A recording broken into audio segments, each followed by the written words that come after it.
7th example देखो, ये दोनों फिगर देखी है कि इन ट्रायंगल ABC अपने कोई ट्रायंगल है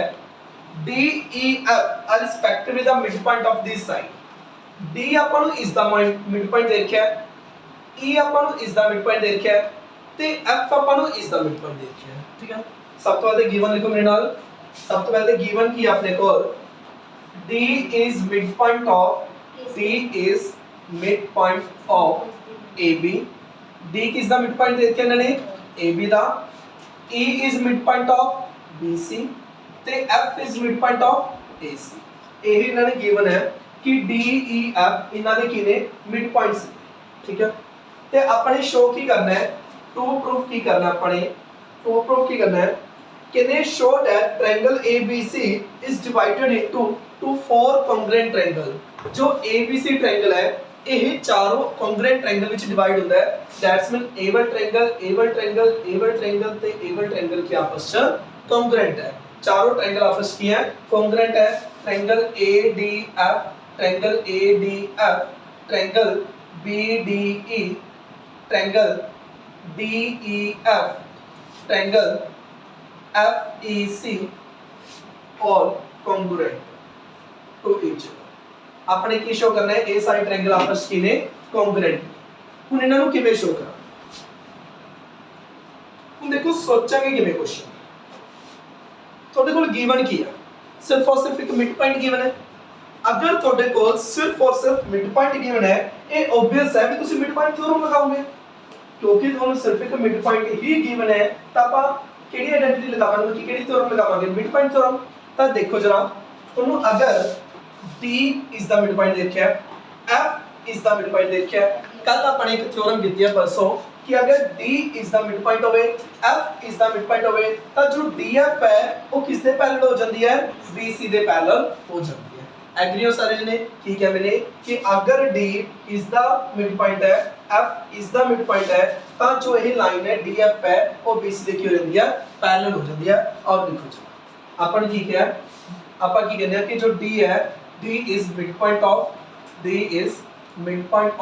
AB, D is midpoint of AB, F is midpoint of AC। तो ਆਪਾਂ ਕੀ ਲਿਖ ਸਕਦੇ ਹਾਂ ਕਿ ਜੋ DF ਹੈ ਉਹ ਕਿਸ ਦੇ ਪੈਰਲਲ ਹੈ, BC ਦੇ ਬਾਈ ਮਿਡ ਪੁਆਇੰਟ ਥਿਓਰਮ। ਕਿਸ ਤਰੀਕੇ ਨਾਲ, ਮਿਡ ਪੁਆਇੰਟ ਥਿਓਰਮ ਦੇ ਨਾਲ। ਐਨੀ ਗੱਲ ਕਲੀਅਰ ਹੈ ਸਾਰਿਆਂ ਨੂੰ? ਉਰ ਤੱਕ ਆਪਾਂ ਨੇ ਕੀ ਕੀਤਾ, D ਮਿਡ ਪੁਆਇੰਟ ਹੈ, F ਮਿਡ ਪੁਆਇੰਟ ਹੈ। अगर D ਤੇ F ਮਿਡ ਪੁਆਇੰਟ ਹੈ ਤਾਂ ਜੋ DF ਹੈ ਉਹ BC ਦੇ ਕੀ ਹੈ, ਪੈਰਲਲ ਹੈ। जो DF है वो BC ਦੇ ਕੀ ਹੈ, ਪੈਰਲਲ। अगर DF BC ਦੇ ਪੈਰਲਲ ਹੈ ਤਾਂ DF DE ਦੇ ਵੀ ਪੈਰਲਲ ਹੋਊਗਾ। अगर ਇਹ ਪੂਰੀ ਲਾਈਨ DF BC ਦੇ ਪੈਰਲਲ ਹੈ ਤਾਂ DF DE ਦੇ ਵੀ ਕੀ ਹੋਊਗਾ, ਪੈਰਲਲ ਹੋਊਗਾ। तो मैं ਕੀ ਲਿਖ ਸਕਦਾ, सो DF पैरेलल टू BE। और तक दोस्तों क्लियर है, DF किसने पैरेलल आ गया, BE। डन। उसी प्रकार देखो जो A1 लाइन है DF है वो किसने पैरेलल आ गई, BE। DF किसने पैरेलल आ गई, BE। ਹੁਣ ਮੇਰਾ ਮੋਟਿਵ ਕੀ ਹੈ, ਇਸ ਲਾਈਨ ਨੂੰ ਇਸ ਦੇ ਪੈਰਲਲ ਸ਼ੋ ਕਰਨਾ। ਹੁਣ ਮੇਰਾ ਮੋਟਿਵ ਕੀ ਹੈ, ਇਸ ਲਾਈਨ ਨੂੰ ਇਸ ਦੇ ਪੈਰਲਲ ਸ਼ੋ ਕਰਨਾ। ਤਾਂ ਉਹੀ ਡਰਾਮਾ ਆਪਾਂ ਫੇਰ ਕਰਦੇ ਹਾਂ। F ਕਿਹਦਾ ਮਿਡ ਪੁਆਇੰਟ ਹੈ, AC the. F is midpoint of F is midpoint of AC। F किस दा मिड पॉइंट है, AC दा। F किस दा मिड पॉइंट है, AC दा। E मिड पॉइंट है किहदा, BC दा। E is midpoint of BC। Check करो, अगर F is दा मिड पॉइंट है, E is दा मिड पॉइंट है, तो जो FE है वो किससे पैरेलल होगी, AB दे पैरेलल होगी मिड पॉइंट थ्योरम दे अकॉर्डिंग। क्योंकि F is दा मिड पॉइंट है, E is दा मिड पॉइंट है, F is दा मिड पॉइंट है, E is दा मिड पॉइंट है, तो जो FE लाइन है वो AB दे की होगी, पैरेलल होगी। जो FE लाइन है वो पैरेलल होगी किदे, AB दे किने, बाय मिड पॉइंट थ्योरम। इस रूल दे नाल bye mid point theorem. Any गल क्लियर? अगेन अगर FE लाइन AB दे पैरेलल है, अगर FE लाइन AB दे पैरेलल है तो FE लाइन DB दे पैरेलल होगी। तो FE लाइन किससे पैरेलल होगी, DB दे। हाँ जो FE लाइन है, जो FE लाइन है वो किससे पैरेलल होगी, DB दे। FE लाइन किससे पैरेलल होगी, DB दे। एनी गल क्लियर है? उन तक मैंने किया एक और दोहराते हल्का सुनो। D mid point C is the F mid point C is the DF parallel to BC, moreover DF parallel BE। F mid point is the E mid point is that ता A1 लाइन इज द मतलब A1 line पूरी दे parallel होगी thus A1 line is the parallel मतलब मेरा target पहले ही fix ਸੀਗਾ मेरा target पहले ही फिक्स ਸੀ मैं इस ਨੂੰ पैरेललोग्राम प्रूव करना चाਹੁੰਦਾ ਸੀ इस ਨੂੰ पैरेललोग्राम प्रूव करना चाਹੁੰਦਾ ਸੀ इस करके मैं सारी चाल ਚੱਲ ਰਹੀ कि ਇਹ ਇਹਦਾ ਮਿਡ ਪੁਆਇੰਟ ਹੈ ਇਹ ਇਹਦਾ ਮਿਡ ਪੁਆਇੰਟ ਹੈ ਤਾਂ ਪੂਰੀ ਲਾਈਨ ਪੂਰੀ ਦੇ ਪੈरेलल ਹੈ ਤਾਂ ਨਿਕ ਲਾਈਨ ਐਂਡ ਦੀ ਪੈरेलल ਇਹ ਇਸ ਦਾ ਮਿਡ ਪੁਆਇੰਟ ਹੈ ਇਹ ਇਸ ਦਾ ਮਿਡ ਪੁਆਇੰਟ ਹੈ ਤਾਂ ਇਹ ਲਾਈਨ ਪੂਰੀ ਦੇ ਪੈरेलल ਤਾਂ ਜੋ FP ਹੈ ਉਹ DB ਦੇ ਪੈरेलल ਹੋਗੀ ਹੁਣ ਇਸ ਕੁਆਡਰੀਲੇਟਰ ਚੈੱਕ ਕਰੋ ਇਨ ਕੁਆਡਰੀਲੇਟਰ BEFD BE parallel DF and BD parallel FP तो वो तो अपन कह सकते हैं कि जो BEFD की बन गई इज अ पैरेललोग्राम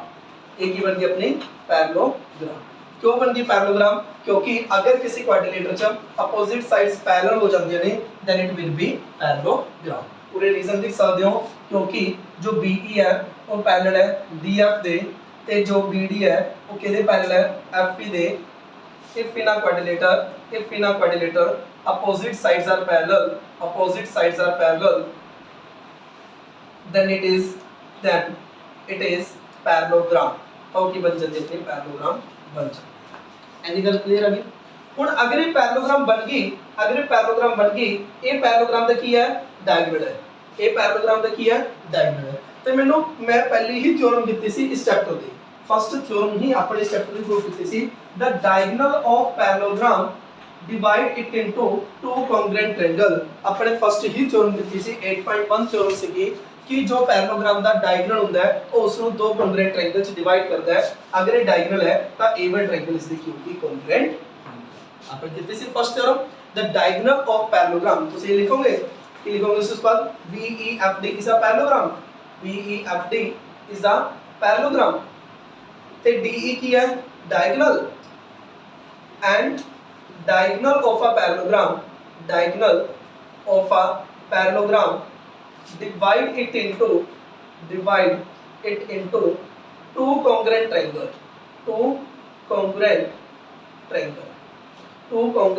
triangle इस करके ये दो ट्रायंगल की हो जाएंगे कॉन्ग्रुएंट हो जाएंगे उस तो बाद जब ये दो ट्रायंगल कॉन्ग्रुएंट होगी जे कॉन्ग्रुएंट प्रूव करने तो प्रूव कर सकते हो किवें प्रूव करोगे A1 एंगल साइड नाल कर दो A1 side is the equal opposite sides of parallelogram are equal A1 side is equal opposite sides of parallelogram A1 side common तो भाई S रो दे नाल दोनों ट्रायंगल की हो जाती है ने कॉन्ग्रुएंट चाहे एंगल नाल कर लो A1 angle is the equal A1 angle A the equal alternate angle A1 angle is the equal alternate angle A1 side common by A रो नाल दोनों ट्रायंगल की हो जाती है कॉन्ग्रुएंट हो जाती है समझ आ गई ना ट्रायंगल का नाम भी लिख सकते चाहे पहले ट्रायंगल का नाम कुछ मर्जी लिख दो BDE दूसरी का नाम किमें लिखोगे देखो नाम देखो किमें लिखोगे बिना प्रूफ ले BED ਤੁਹਾਨੂੰ ਪਤਾ ਹੈ ਜਦੋਂ ਇੱਧਰ E ਸੀਗਾ ਤਾਂ ਇੱਧਰ ਕਿਹੜੇ ਇਕੁਅਲ ਸੀਗਾ D ਸੀ ਤਾਂ E ਦੀ ਜਗ੍ਹਾ ਤੇ ਕੀ ਆਊਗਾ D ਆਊਗਾ ਤੇ ਜਦੋਂ ਉਰੇ D ਸੀ ਤਾਂ ਉਰੇ E ਸੀ ਤਾਂ D ਦੀ ਜਗ੍ਹਾ ਤੇ E ਆਊਗਾ ਤਾਂ ਇਹਦਾ ਕੀ ਨਾਮ ਹੋਊਗਾ FED ਕੀ ਨਾਮ ਹੋਊਗਾ FED ਤੇ ਇਹ ਦੋਨੋਂ ਟ੍ਰਾਇੰਗਲ ਜੋ ਕਿ ਕੌਂਗਰੂਐਂਟ ਤਾਂ ਹੁਣ ਤੋਂ ਸੁਣੋ ਆਪਣੇ ਥਿਓਰਮਸ ਇਹ ਕੁਐਸਚਨ ਸੋਚਿਆ ਕਿਵੇਂ ਜਦ ਇਹਨਾਂ ਨੇ ਕਿਹਾ ਨਾ ਕੁਐਸਚਨ ਦੇ ਵਿੱਚ ਕਿ ਪ੍ਰੂਫ ਕਰੋ ਕਿ ਉਰੇ ਇਹ ਚਾਰੋਂ ਟ੍ਰਾਇੰਗਲ ਕੌਂਗਰੂਐਂਟ ਹੈ ਮਿਡ ਪੁਆਇੰਟ ਇਹਨਾਂ ਨੇ ਦਿੱਤਾ ਤੇ ਇਹਨਾਂ ਨੇ ਕਿਹਾ ਪ੍ਰੂਫ ਕਰੋ ਇਹ ਚਾਰੋਂ ਟ੍ਰਾਇੰਗਲ ਕੌਂਗਰੂਐਂਟ ਹੈ ਨਾਲ ਦੇ ਨਾਲ ਮੇਰਾ ਦਿਮਾਗ ਘੁੰਮਿਆ ਕਿ ਕੌਂਗਰੂਐਂਟ ਪ੍ਰੂਫ ਕਰਨਾ ਹੈ ਮੈਨੂੰ ਪਤਾ ਹੈ ਪੈਰਲੋਗ੍ਰਾਮ ਦਾ ਜੋ ਡਾਇਗੋਨਲ ਹੁੰਦਾ ਉਹ ਉਹਨੂੰ ਦੋ ਕੌਂਗਰੂਐਂਟ ਟ੍ਰਾਇੰਗਲ ਚ ਡਿਵਾਈਡ ਕਰਦਾ ਹੈ ਜਦ ਇਹਨਾਂ ਨੇ ਇਹ ਕੁਐਸਚਨ ਪਾਇਆ ਗਿਆ जब इन्होंने किया कि प्रूफ करो ये चारों ट्रायंगल कॉन्ग्रुएंट है मैं सोचा भाई चारों ट्रायंगल कॉन्ग्रुएंट प्रूफ करने का बहुत मुश्किल है कॉन्ग्रुएंट वाली अपने कोई थ्योरम कितनी है जी हां कितनी है कि जो पैरेललोग्राम का जो डायगोनल होता है वो उसको टू कॉन्ग्रुएंट ट्रायंगल से डिवाइड करता है लेकिन उनका पैरेललोग्राम है नहीं कोई है नहीं मतलब पहला मैंने की प्रूफ करना पड़ा पैरेललोग्राम पहला की प्रूफ करना पड़ा पैरेललोग्राम क्या प्रूफ करेंगे ये मिड पॉइंट है तो ये लाइन इज द पैरेलल तो ये लाइन इज द पैरेलल एक ही बन गया पैरेललोग्राम अगर पैरेललोग्राम बन गया पैरेललोग्राम का डायगोनल दो कॉन्ग्रुएंट ट्रायंगल्स की डिवाइड करता है समझ एक सिमिलरली वर्ड लिख के जिਵੇਂ A1 ट्रायंगल इस दे कॉन्ग्रुएंट होगी A1 ट्रायंगल इस दे कॉन्ग्रुएंट हो जाएगी A1 ट्रायंगल इस दे भी कॉन्ग्रुएंट हो जाएगी समझ आ गई या तो ਤੁਸੀਂ टाइम होवे ਤਾਂ ट्रायंगल ਦਾ ਨਾਮ ਧਿਆਨ ਨਾਲ ਦੇਖ ਕੇ ਲਿਖ ਸਕਦੇ ਹੋ अगर ना टाइम होवे ਤਾਂ डायरेक्ट लिख सकते हो so all the four triangles are congruent समझ आ गई या ट्रायंगल का नाम किਵੇਂ रखोगे जिਵੇਂ ਇਹ ਦੋ ट्रायंगल ਦਾ ਦੇਖਿਆ ਉਵੇਂ ਇਹ ਦੋ ट्रायंगल देखो कि मेरे नाम करी नाम रखवाओ पहले ट्रायंगल का नाम मैंने रखता DEF पहले ट्रायंगल का नाम रखता DEF दूसरी का किवें रखोगे DEF जो तो इधरों ए वाला एंगल होगा इधर ए वाला होगा जब दोनों ट्रायंगल को कॉन्ग्रुएंट करांगे समझ लाओ अपनी ਹੁਣ तक एक्सपीरियंस हो जाना चाहता है जदे तो ट्रायंगल कॉन्ग्रुएंट करांगे जब इधर D एंगल कमांगे इधर F एंगल कमांगे अल्टरनेट इंटीरियर D ਦੀ ਜਗ੍ਹਾ ਤੇ ਕੀ ਹੋਊਗਾ F ਆਊਗਾ D ਦੀ ਜਗ੍ਹਾ ਤੇ ਕੀ ਹੋਊਗਾ F ਆਊਗਾ ਤੇ ਜਦੋਂ ਮੈਂ ਉਰੇ F ਲਵਾਂ ਤਾਂ ਉਰੇ ਕੀ ਆਊਗਾ D ਆਊਗਾ F ਦੀ ਜਗ੍ਹਾ ਤੇ ਕੀ ਆ ਜਾਂਦਾ ਹੈ D ਤੇ ਟ੍ਰਾਇੰਗਲ ਦਾ ਕੀ ਨਾਮ ਹੋਊਗਾ FAD ਸਮਝ ਸਕਦੇ ਉਵੇਂ ਜਦੋਂ A1 ਟ੍ਰਾਇੰਗਲ ਨੂੰ ਇਸ ਦੇ ਕੰਗਰੂਐਂਟ ਚੈੱਕ ਕਰੋਗੇ ਤਾਂ ਕਿਵੇਂ ਨਾਮ ਰੱਖੋਗੇ इधर DEF है इधर लिखो जब इस तरह कंग्रेंट लिखोगे इधर E है तो इधर किधर यूज करना पड़ा F का E ਦੀ ਜਗ੍ਹਾ ਤੇ ਕਿਹਦਾ यूज करना पड़ा F ਦਾ ਤੇ ਜਦੋਂ ਇਧਰ F ਹੈ ਤੇ ਕਿਹਦਾ यूज करना पड़ा E ਦਾ ਜਦੋਂ F है तो ਕਿਹਦਾ यूज करना पड़ा E ਦਾ ਤੇ ਕੌਣ ਬਚ ਗਿਆ C ਤੇ ਕੀ ਨਾਮ यूज करना पड़ा CFE समझ आ गई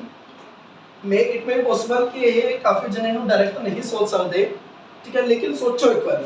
ये दो ट्रायंगल कांग्रुएंट किਵੇਂ हो गया पहले ट्रायंगल नाम DEF फिक्स कर लो मैं पहले कोई नाम से डिस्कस कर लेना थ्योरम समझा के नाम लिखना ज्यादा इंपॉर्टेंट नहीं है लेकिन कई टीचर मार्क्स कट लेते हैं कि अपन अपनी समझ के अकॉर्डिंग आना भी चाहिए पहला मेन मुद्दा ਤੁਹਾਨੂੰ थ्योरम की क्वेश्चन प्रूफ करना चाहता है आपने शो करना सी चारों ट्रायंगल कांग्रुएंट है किਵੇਂ शो ਕੀਤਾ पहले इसको पैरेललोग्राम प्रूफ ਕੀਤਾ इसको पैरेललोग्राम प्रूफ करके मैंने क्या ये डायगोनल है ये दो कांग्रुएंट ट्रायंगल्स डिवाइड करता है सेम ए दो ट्रायंगल कांग्रुएंट होगी सेम ए दो ट्रायंगल कांग्रुएंट होगी दैट्स मीन चारों ट्रायंगल की आपस कांग्रुएंट एक बार नेम किਵੇਂ कह रहे मैं ट्रायंगल दा बिना प्रूफ करे वो चेक करो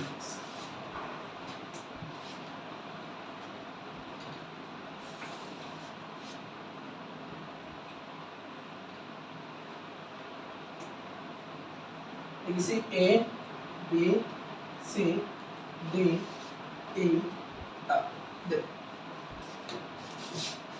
ये ताल समझा रहे हैं ताकि माइंड अपना पूरा चल ले पहले ट्रायंगल का नाम जब देख लो DEF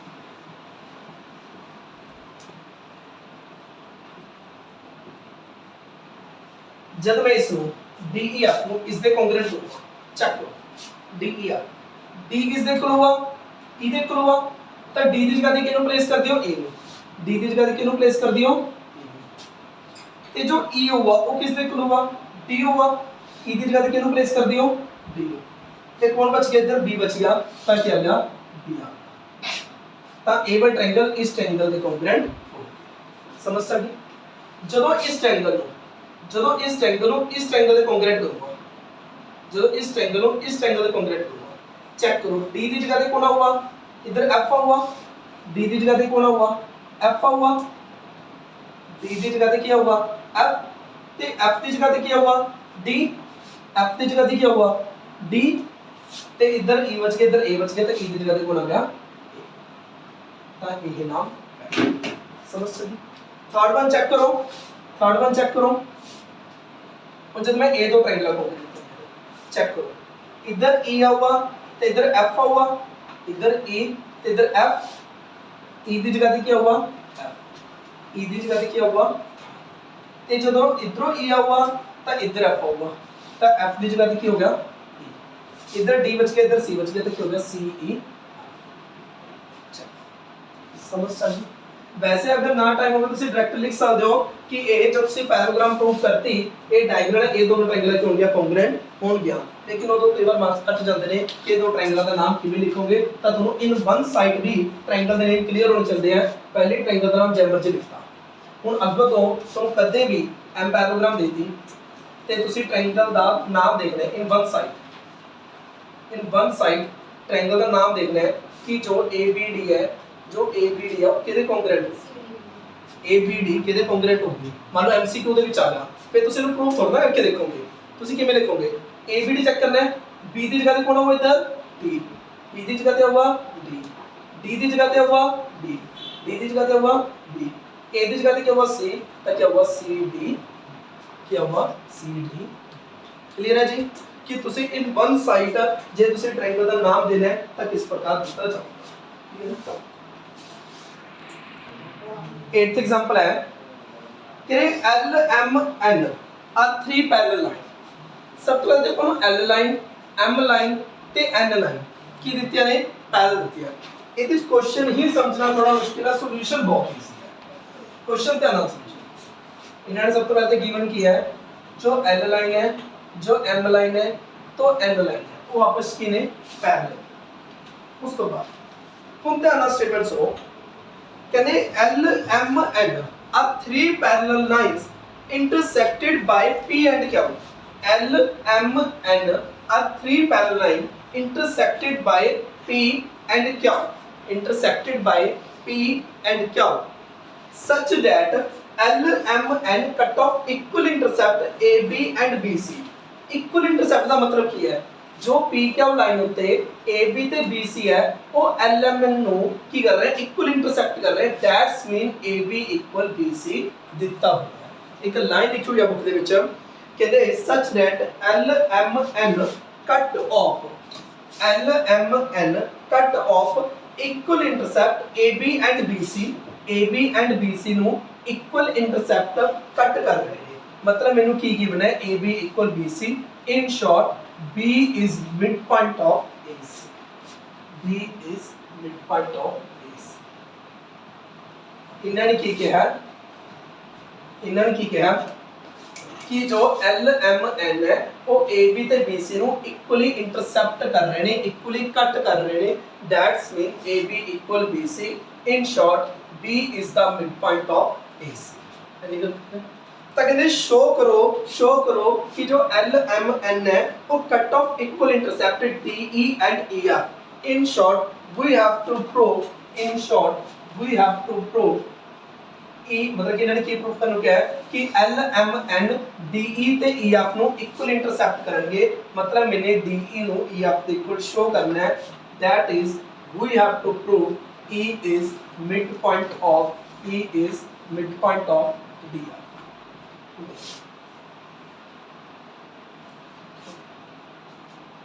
ਆਪਾਂ ਨੂੰ ਕੀ ਗਿਵਨ ਹੈ D ਇਸ ਲਾਈਨ ਦਾ ਮਿਡ ਪੁਆਇੰਟ ਹੈਗਾ ਤੇ E ਨੂੰ ਇਸ ਲਾਈਨ ਦਾ ਮਿਡ ਪੁਆਇੰਟ ਸ਼ੋ ਕਰਨਾ ਹੈ ਤੇ ਤਿੰਨੋਂ ਲਾਈਨਾਂ ਕੀ ਨੇ ਪੈਰਲਲ। ਬਿਲਕੁਲ ਕਲੀਅਰ ਕੱਟ ਹੈ। ਦੇਖੋ ਧਿਆਨ ਨਾਲ ਦੇਖੋ B ਇਸ ਲਾਈਨ ਦਾ ਮਿਡ ਪੁਆਇੰਟ ਹੈ, B ਇਸ ਲਾਈਨ ਦਾ ਮਿਡ ਪੁਆਇੰਟ ਹੈ and more over A1 line ਇਸ ਦੇ ਕੀ ਹੈ ਪੈਰਲਲ ਹੈ, ਇਸ ਦੇ ਕੀ ਹੈ ਪੈਰਲਲ ਹੈ। By converse of mid point theorem, converse of mid point theorem ਆਪਾਂ ਨੇ ਕੀ ਕੀਤੀ ਹੈ किसी ट्रायंगल दे विच किसी ट्रायंगल च अगर ए कोई मिड पॉइंट है तो ए वाला लाइन इस दे पैरेलल है तो ए भी इसका क्या हुआ मिड पॉइंट होगा। समझ चली वही आप उरे आप की कमांगे B is mid point of AC, B is mid point of AC ते BG parallel CF। So in triangle ACF triangle they which G is midpoint of AF। G is midpoint of AF किमें by converse of midpoint theorem। समझ आ गई। उस तक मुद्दा की हैगा ਤੁਹਾਨੂੰ B ਮਿਡ ਪੁਆਇੰਟ ਦਿੱਤਾ ਹੈ AB AC ਦਾ, B ਮਿਡ ਪੁਆਇੰਟ ਦਿੱਤਾ ਹੈ AC ਦਾ ਤੇ BG ਪੈਰਲਲ ਦਿੱਤੀ ਹੈ CF ਤੇ। अगर ये इसका मिड पॉइंट है तो ये लाइन इस दे पैरेलल है। It's obvious that G is also mid point of AF। Got it. हुन अगेन देखो कि अगर G is the mid point है, अगर G is the mid point है एंड जो GE है हुन पैरेलल है केदे AD ते, G केदे पैरेलल है AD दे। ये ऑब्वियस है कि EB केदा मिड पॉइंट होगा DF दा bye converse of mid point theorem. किਵੇਂ लिखोगे वही गल्ला द्वारा लिखो G is mid point of AF। पूरा तो ही अपन की है G is mid point of AF। G किसका मिड पॉइंट है AF का ते GE parallel AD, GE parallel AD, GE किससे पैरेलल है AD they, GE parallel AD। So in triangle AFD, जो E है वो मिड पॉइंट हुआ, E इज मिड पॉइंट हुआ किसका DF का। E किसका मिड पॉइंट हुआ DF का ते यही मैंने शो करना सी by converse of mid point theorem. समझ आ गई। मतलब मेन मुद्दा की सी ਤੁਹਾਨੂੰ G ਮਿਡ ਪੁਆਇੰਟ ਦੇਖਿਆ ਸੀ ਤੇ E ਮਿਡ ਪੁਆਇੰਟ ਸ਼ੋ ਕਰਨਾ ਸੀ ਕਈ ਜਣੇ ਤਾਂ ਇਹਨੂੰ ਡਾਇਰੈਕਟ ਕਰ ਦੇਣਗੇ ਕਈ ਕਹਿਣਗੇ B A the mid point ਹੈ ਬਾਈ ਕਨਵਰਸ ਆਫ BPT ਨਾਲ MPT ਨਾਲ E A the mid point ਹੋਊਗਾ ਤਾਂ ਧਿਆਨ ਰੱਖੋ ਜੋ ਮਿਡ ਪੁਆਇੰਟ ਥਿਓਰਮ ਹੈ ਉਹ ਟ੍ਰਾਇੰਗਲ 'ਚ ਵੈਲਿਡ ਹੈ ਜੋ ਮਿਡ ਪੁਆਇੰਟ ਥਿਓਰਮ ਹੈ ਉਹ ਟ੍ਰਾਇੰਗਲ 'ਚ ਵੈਲਿਡ ਹੈ ਤਾਂ ਤੁਸੀਂ ਇਹ ਪੂਰੀ ਕੁਆਡਰੀਲੇਟਰ ਦੇ ਵਿੱਚ मिड पॉइंट थ्योरम नहीं लगा सकते ਤੁਸੀਂ डायरेक्ट नहीं कह सकते कि B is the mid point है A line is the parallel है तो A B is the mid point हुआ और ट्रायंगल च वैलिड है क्वाड्रिलेटरल च वैलिड नहीं है तो इस करके पहला मैंने A1 ट्रायंगल कंसीडर की थी A mid point is the C A line is the parallel C तो G मिड पॉइंट हो गया AF दा ਹੁਣ अगर G मिड पॉइंट है AF दा A line is the parallel है तो E किस दा मिड पॉइंट हो गया DF गॉट इट दोनों एग्जांपल्स किसी ने भी डाउट देखो एक्सरसाइज 8.2 ਦਾ फर्स्ट क्वेश्चन है किने ABCD ਦਾ क्वाड्रिलेटरल बिल्कुल ध्यान ਨਾਲ सुनियो क्वेश्चन च आंसर छुपे क्वेश्चन च आंसर छुपे किने ABCD ਦਾ क्वाड्रिलेटरल ठीक है दिखाई दे रही है ABCD ਦਾ quadrilateral PQRS is the mid point P mid point है is the Q mid point है is the R mid point है is the S mid point है इज द ते अपने शो करना है प्रूफ करना है कि जो SR है वो किहदे पैरेलल है AC दे ते जो SR है वो किहदे कोल है हाफ ऑफ S एक क्वेश्चन समझ लो ध्यान नाल सारे क्वेश्चनां च सेम राम कहानी करूंगा मैं देखो अपन की क्या SR पैरेलल AC शो करना है SR नु हाफ ऑफ AC होया पे है चेक कर लो यार S मिड पॉइंट है AD दा R मिड पॉइंट है DC दा S मिड पॉइंट है AD दा R मिड पॉइंट है DC दा तो in triangle ADC SR parallel to AC and SR half of AC कुछ भी नहीं सिर्फ गिवन लिखना है तुम्हें गिवन है कि S मिड पॉइंट है AD दा वही लिख दो S is a mid point of AD S is a mid point of AD S mid point है AD दा R is mid point of DC R is mid point of DC so in triangle ADC ਤੁਸੀਂ ਕੀ ਲਿਖ ਸਕਦੇ ਹੋ ਕਿ ਜੋ SR ਹੈ ਉਹ AC ਦੇ ਪੈਰਲਲ ਹੋਗੀ ਜੋ SR ਹੈ ਉਹ AC ਦੇ ਪੈਰਲਲ ਹੋਗੀ ਐਂਡ ਜੋ SR ਹੈ ਉਹ AC ਦੇ ਹਾਫ ਹੋਗੀ ਕਿਸ ਰੂਲ ਨਾਲ ਬਾਈ ਮਿਡ ਪੁਆਇੰਟ ਥਿਓਰਮ ਕੁਝ ਨਹੀਂ ਸਿਰਫ गिवन ਲਿਖਿਆ ਸਿਰਫ ਟੂ ਪ੍ਰੂਫ ਲਿਖਿਆ ਸਿਰਫ ਇੱਕ ਆਪਣਾ ਆਨਸਰ ਦਾ ਰੀਜ਼ਨ ਸੀ ਹੋਰ ਕੁਝ ਵੀ ਨਹੀਂ ਸਮਝ ਆ ਗਈ ਇਹਨਾਂ ਨੇ ਖੁਦ ਸਾਰਾ ਆਨਸਰ ਲਿਖਿਆ ਹੈ ਕਿਨੇ S ਮਿਡ ਪੁਆਇੰਟ ਹੈ A the R mid point ਹੈ A ਦਾ ਧਿਆਨ ਨਾਲ ਸਮਝੋ ਕੁਐਸਚਨ ਕੀ ਗਿਵਨ ਹੈ किने S मिड पॉइंट है इसका R मिड पॉइंट है इसका ता शो करो SR AC दे पैरेलल है ते SR AC दे हाफ है मैंने सिर्फ आंसर एक दिता बाय मिड पॉइंट पास मैंने सिर्फ एक बार लिखा है बाय मिड पॉइंट पास कि मैं क्या S मिड पॉइंट है AD दा R मिड पॉइंट है DC दा so in triangle ADC SR parallel AC SR half of AC by mid point theorem अगर कोई जना यही लिखना भूल गया तो तुम देख लो ए भी इन्होंने गिवन है ए भी इन्होंने देखा है तुम लिखना तो यही है जे भी भूल गए तो नंबर की मिलेगा समझ आ गई clear first part second part की प्रूफ करना चेक करो सेकंड पार्ट प्रूफ करना है कि जो पी क्या हुआ है वो किस दे कोल है SR दे पी क्या किस दे कोल है SR दे चेक करो देखो जिवें तुसी इस ट्रायंगल च SR नु AC दे हाफ कितना है SR नु AC दे हाफ कितना है उसी प्रकार तुसी इस triangle they which in triangle ABC तुसी कह सकदे ना P is mid point of AB P is a mid point of AB P is mid point of AB Q is mid point of BC Q is mid point of BC तब PQ parallel AC ਤੇ PQ is a half of AC by midpoint theorem कितना ਸੀ ਨਾ ਆਪਣੇ ਉਹਦੇ ਚ ਕੁਝ ਨਹੀਂ ਕੀਤਾ SR is the half है PQ is the half है चेक करो SR क्या है half of AC PQ भी क्या है half of AC SR भी half of AC है PQ भी half of AC है तो चेक कर सकते हैं PQ तो SR आपस में आगे इक्वल आ गए तो की कंक्लूजन हो गया कि जो PQ हुआ है वो किस दे इक्वल आ गया SR दे जो PQ हुआ है वो किस दे इक्वल आ गया SR ਤੇ ਇਹਦਾ ਜਿਹੜਾ ਲਾਸਟ ਪਾਰਟ ਹੈ ਥਰਡ ਪਾਰਟ ਹੈ ਉਹਦੇ ਵਿੱਚ ਕੀ ਪ੍ਰੂਫ ਕਰਨਾ ਹੈ ਕਿ PQRS ਪੈਰਲਲੋਗ੍ਰਾਮ थर्ड पार्ट की प्रूव करना है PQRS is parallelogram PQRS is parallelogram वो तो बहुत इजी है चेक करो इस लाइन ਨੂੰ ਇਹਦੇ ਇਕੁਅਲ ਸ਼ੋ ਕਰਤਾ ਤੇ ਇਹ ਲਾਈਨ ਇਸ ਦੇ ਪੈਰਲਲ ਹੋਊਗੀ ਕਿਵੇਂ ਚੈੱਕ ਕਰੋ P Q parallel A C S R parallel AC P Q भी AC ਦੇ ਪੈਰਲਲ एस आर भी पैरेलल AC है तो पी क्यू ਕਿਹਦੇ ਪੈਰਲਲ ਹੋਗੀ एस आर ਦੇ ਪੈਰਲਲ ਹੋਗੀ ਤੇ ਕੁਐਸਚਨ ਨੂੰ ਫੀਲ ਕਰੋ ਇਹਨਾਂ ਨੇ ਕੁਝ ਟੁਕੜਿਆਂ 'ਚ ਕੁਐਸਚਨ ਦੇਖਿਆ ਨੇ ਕਿ ਕੁਐਸਚਨ 'ਚ ਆਪਾਂ ਕੀ ਕਰਦੇ ਆ in one line so S is the midpoint है R is the midpoint है ਤਾਂ SR equal SR parallel AC SR half of AC